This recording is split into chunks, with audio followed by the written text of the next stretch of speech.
I never imagined my baby shower, a day meant for pure joy, would end with someone being arrested, especially not my own mother-in-law.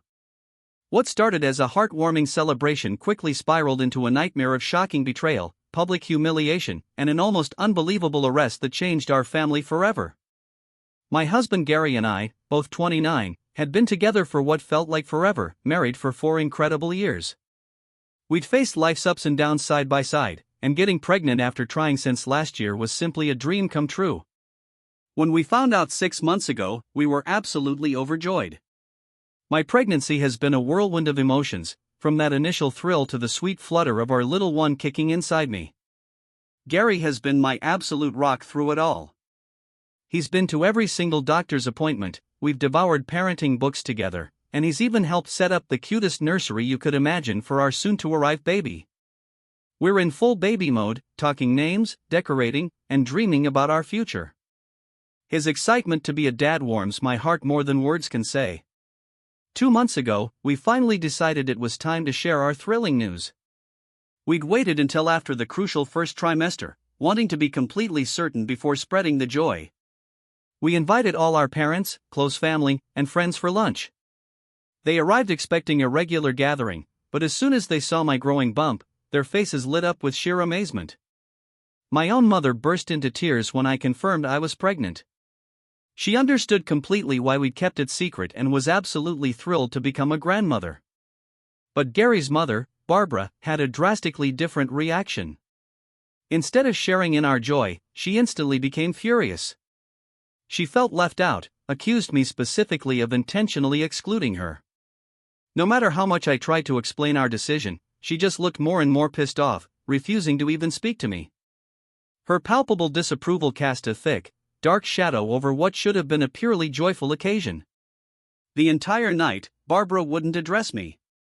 She was openly disrespectful, not just to me, but even to my mother, who had always been nothing but kind to her. While everyone else laughed and chatted, Barbara remained glued to her phone, unresponsive to anything happening around her.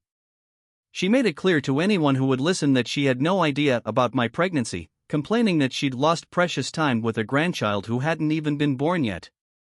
Gary and his brother noticed her escalating frustration, and as the tension grew, I reached my breaking point. I had to step out, just for a moment, to gather myself. My incredible mother noticed my distress and came to comfort me until I could compose myself enough to return. As the night ended, Barbara made a point of saying goodbye to me last. After observing the disapproving stares from my husband, his sister, and my parents all day, her goodbye was barely more than a grunt. My husband walked them to their car, and from the foyer, I could clearly hear their heated argument. Barbara seized the opportunity to vent all her complaints about me, further escalating an already bizarre situation. Thankfully, all the other guests had left, so it was just me, my parents, Gary, and his parents. She angrily told him she couldn't believe I had the audacity to keep this pregnancy from her, but I clearly didn't care about family at all. Gary, trying to remain calm, explained that we both decided to wait until we were out of the danger zone before sharing the news. He said everything was fine. That's when Barbara snapped. "This is our grandchild we're talking about," she shrieked. I deserved to know from the very beginning. Gary pushed back, "Mom, it's not about deserving or not. It was a decision we made together. She just wanted to be cautious." Barbara wouldn't back down. "Cautious? I am her mother-in-law. She should have trusted me with this. This is all her fault." That's when Gary lost it. He had held himself back until that moment, but as his mother continued to blame me, I watched his face flush crimson with anger. He firmly told her that he didn't want to tell her either, so if she was going to blame me, she should blame him too. He told her she needed to get over it and stop overreacting. Barbara, however, doubled down, telling him he should open his eyes because I was controlling everything, and as his mother, she should have been the first to know about her son's grandchild. Gary stood his ground, asking her to stop attacking me, telling her he loved her but she needed to leave and cool off before saying something she'd regret. As Barbara stormed away, leaving Gary visibly frustrated and disappointed, I realized tears were silently streaming down my face. The sheer sharpness of her words had left me so incredibly hurt and bewildered. Gary, quick to notice my distress, rushed to comfort me, guiding me back into the house. My parents, sensing the lingering tension, graciously stayed until I felt somewhat composed. But Barbara didn't stop there. Later that night, my phone buzzed with a message from her. My anxiety instantly spiked, dreading what it might contain. It read, "I must say I am deeply disappointed in you. You knowingly kept a significant piece of information from me, and I find it absolutely unforgivable. I can't believe you would rob me of the joy of knowing about my grandchild from the very beginning. This is not how a family should operate, and I find it disrespectful and hurtful. Instead of apologizing to me for your immature action, you are now causing a divide between me and my son. Shame on you." Her words cut deep, leaving me a messy mix of anger and hurt. I showed the message to Gary, and he was absolutely beyond pissed. He simply couldn't fathom why his mother would react so negatively and place all the blame squarely on me. He decided to call her, warning her not to send such negative messages, as it would only distress me further. He even went as far as to threaten to cut her off if this behavior continued. Gary's words, his angry tone, seemed to actually have an impact. Faced with the very real possibility of being cut off, Barbara suddenly changed her tune.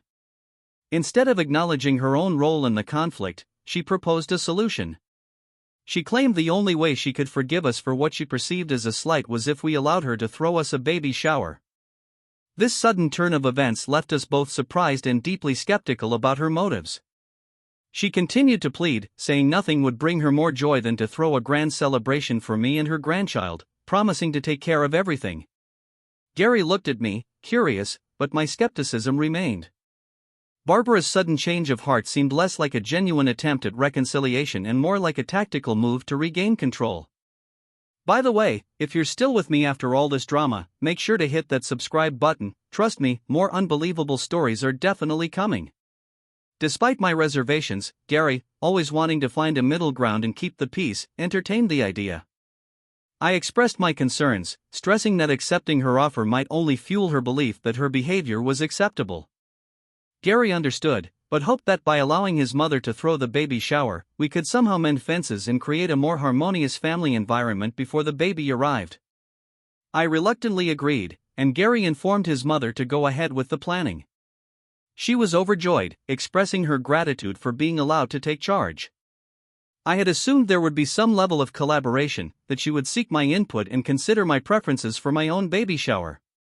With the event still a month away, I anticipated more detailed planning would unfold.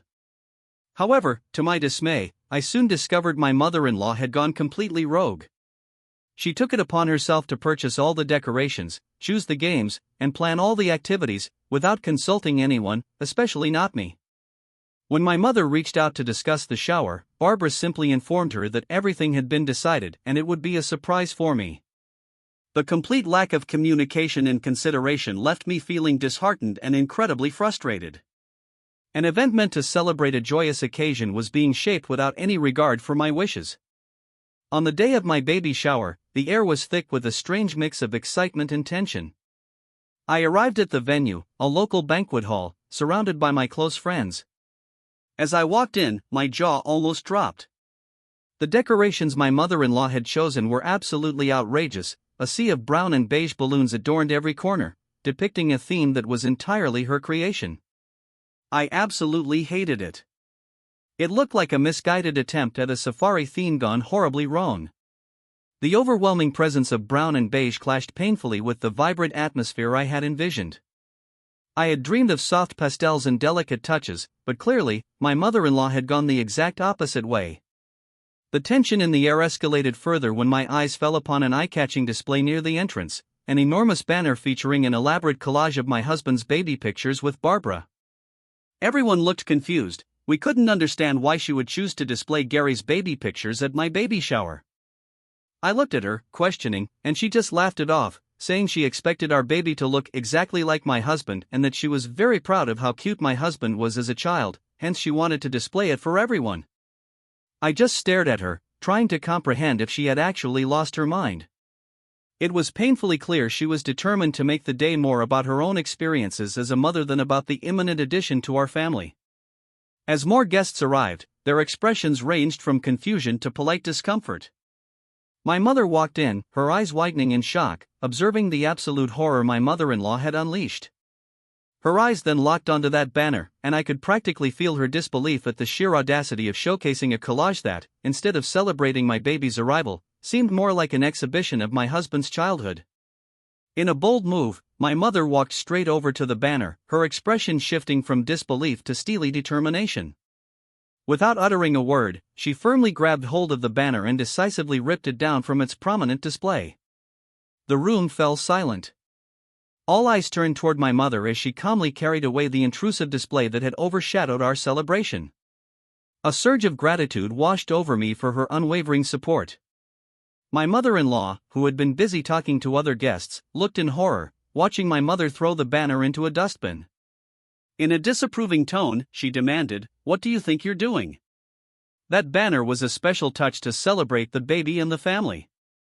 My mother, undeterred, responded with a firm yet composed voice, "This celebration is about my daughter and her baby, not a showcase of your personal achievement." The guests around them were drawn to this unexpected confrontation. Barbara, sensing the attention shift, tried to regain control. "Well, I thought it would be nice for everyone to know who's responsible for this beautiful event. As I was responsible for throwing this lovely event, I wanted everyone to see how cute Gary was as a child," she retorted, attempting to mask her annoyance. Undeterred, my mother continued, "Barbara, you begged my daughter to allow you to throw this baby shower for her after how you behaved last time. This is my daughter's baby shower, and not a platform for your personal agenda or attempt to steal the spotlight." The room hushed as the exchange unfolded, guests glancing at each other in discomfort. My mother-in-law, realizing her attempt to dictate the narrative had backfired, retreated with a forced smile and returned to her conversations. The baby shower continued after that, with me trying my best to focus on the positive energy from my friends and family, despite the undeniable tension lingering throughout the event. I truly thought there would be no other surprises from my mother-in-law, who seemed to be drinking a little too much for a baby shower.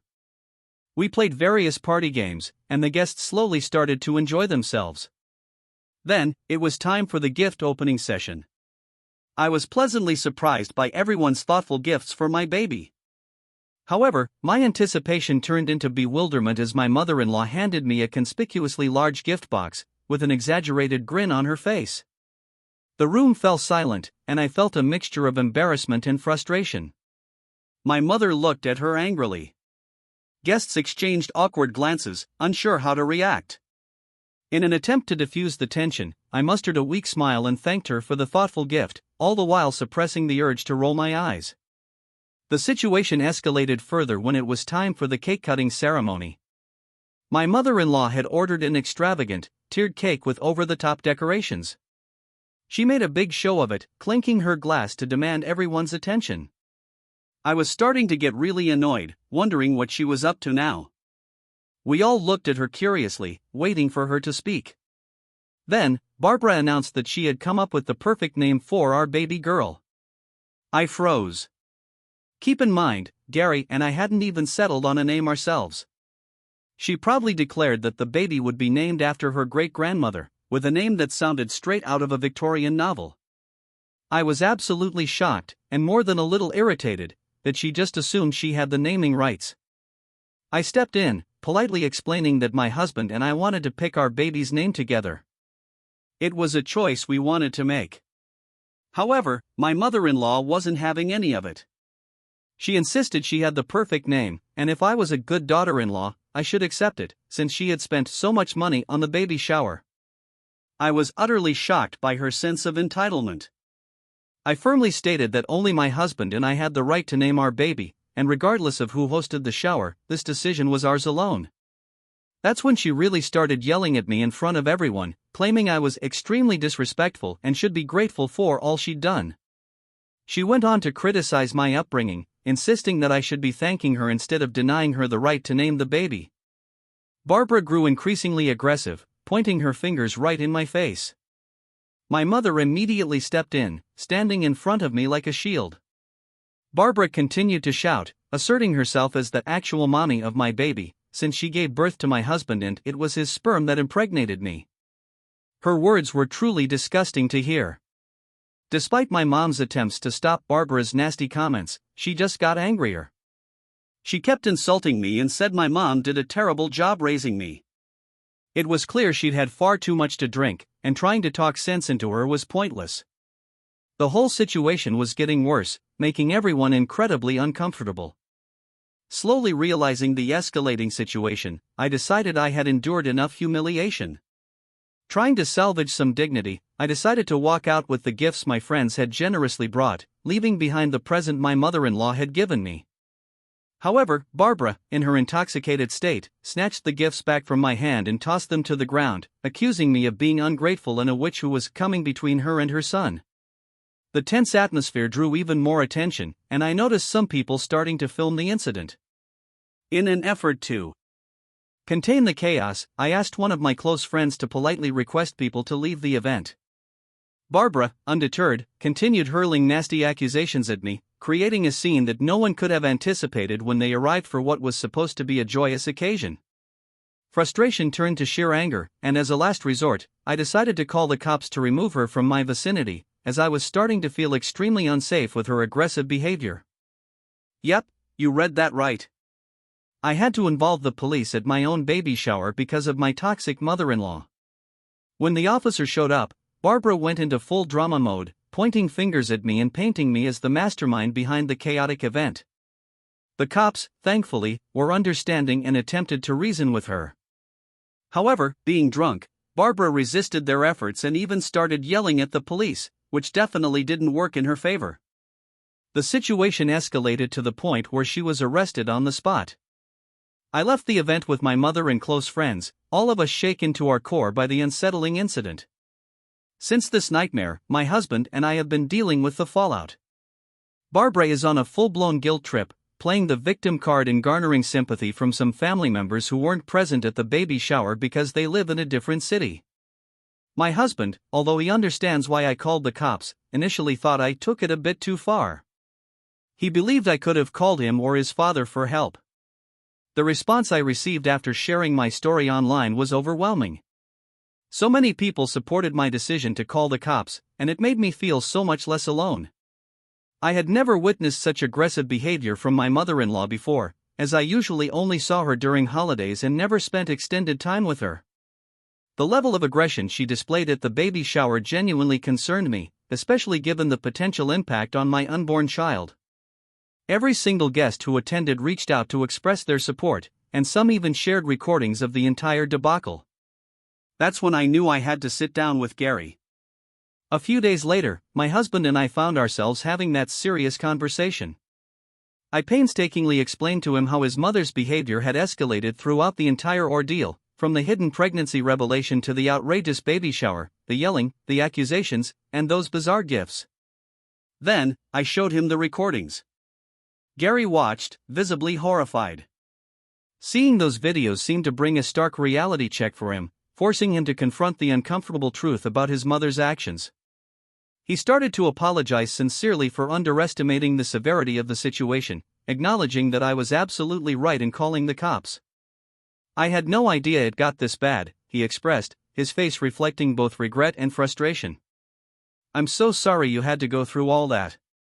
He admitted he had never imagined his mother could be this toxic, it seemed so out of character for her. He reassured me he was on my side and emphasized that my safety and well-being, especially during pregnancy, were his top priorities.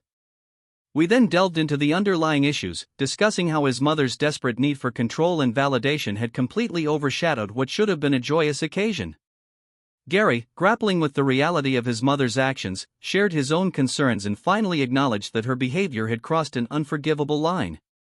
I told him that after everything his mother had done, in front of everyone, I wanted to cut all ties with her. I continued, saying he could have a relationship with her if he wanted, but me and our child would not be a part of her life, at least not until she went for counseling to deal with her aggressive behavior. Hearing this, Gary expressed that what his mother had done was beyond disgusting, and he was willing to cut ties with her as well. I assured him he didn't have to do any such thing, but my husband insisted. He said his mother had dared to disrespect me, and because of that, she no longer had the right to be in our lives. He understood that this behavior wasn't just about the baby shower, it was a culmination of long-standing issues finally boiling over. Moving forward, Gary reassured me he would personally communicate our decision to his mother, making it clear that cutting her off from our lives was entirely his choice. I also asked him to warn her that if she decided to show up unexpectedly at our doorstep to force me to accept her back into our lives, I would be forced to call the cops on her again. It's been a month since that conversation, and to everyone asking, the baby and I are doing okay. I can't wait to meet my child very soon as the due date approaches. Since my last update, we have ceased all communication with Barbara. Gary had a conversation with his father, who assured him he would take the necessary steps to ensure Barbara understands the boundaries we've set and respects our decision. In the aftermath of cutting ties with Barbara, our lives have experienced a noticeable shift. The absence of constant drama and toxicity has brought about a newfound sense of peace and tranquility into our household. Gary and I are now able to focus on preparing for the arrival of our baby without the looming cloud of Barbara's disruptions. The support we've received from friends and family has been invaluable during this challenging time. My parents and my close friends have been pillars of strength, offering their encouragement and understanding. Even some family members who were initially unaware of the extent of Barbara's behavior have come forward to express their support after witnessing the shocking events at the baby shower through the videos that have now, unbelievably, gone viral.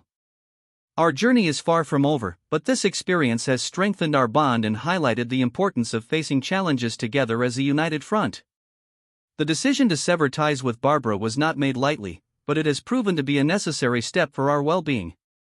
While there may be lingering challenges, we are optimistic about the positive changes this choice has brought into our lives as we eagerly await the arrival of our little one. We are determined to build a loving and supportive family environment that prioritizes the well-being of both parents and child, free from any more drama. What would you have done in my place? Have you ever had to draw a hard line with a family member for your own peace? Tell me what you think, I really want to know.